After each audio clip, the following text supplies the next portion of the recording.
I think when you ask most people about what they love about Cambridge, they say diversity. But what does that really mean? Because it's more than just having all these different cultures live in the same city.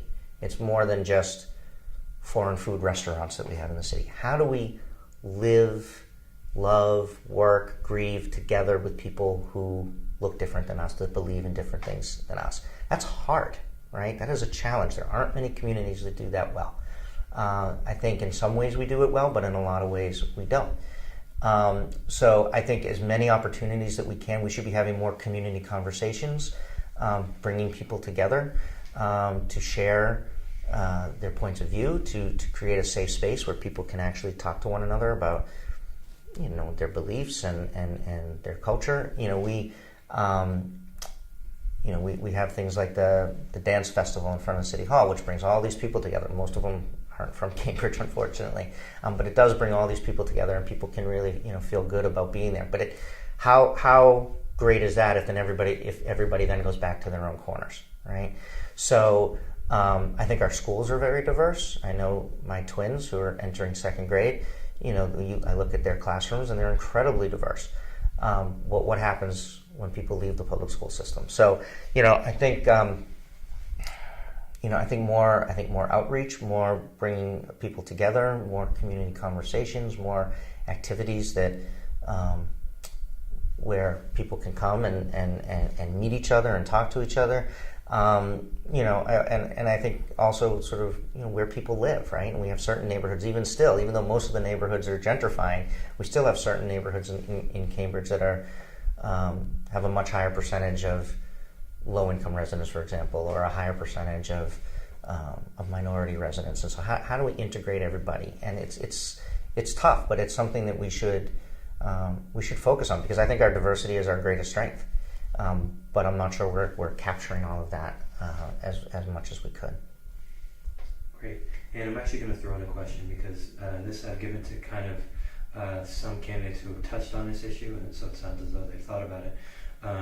This is kind of bringing national issue to what it means in Cambridge, and you actually touched on this in your opening statement in regards to Cambridge as a sanctuary city. So on a national stage, racial, social, and economic justice are what are big issues for kind of where people are committing their attention and their efforts. What role can Cambridge play in those areas? Yeah, I think Cambridge has a significant role to play in resisting and pushing back against what's happening in the national scene right now. I think a lot of communities look to us to set an example, and that can be in a variety of ways. We were the first city to ban smoking in restaurants in the state, and then the state followed us. Our plastic bag ban, we're the largest city on the East Coast to have the plastic bag ban.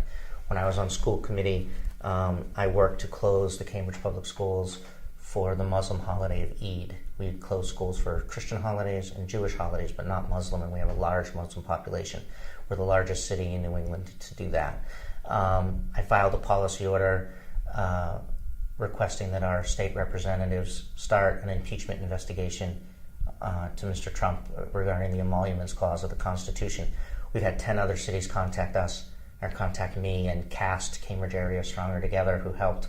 How can they do that in their cities? So I think that there's a lot of ways. I think we have to set the example. We have to live up to being. If we want to say that we are the most progressive city in the country, or certainly one of, then it's our responsibility to put ourselves out there and lead. And we've done that in a whole host of ways. But it's also, it's not just through policies and those kinds of things, but it's also through conversation. It's also through standing up and saying, we're not going to sit by and be quiet in the face of injustice and discrimination. And whether that's rallies we have in front of City Hall or statements that the mayor or I make in the public, we can't be quiet. And we have a greater responsibility because of who we are.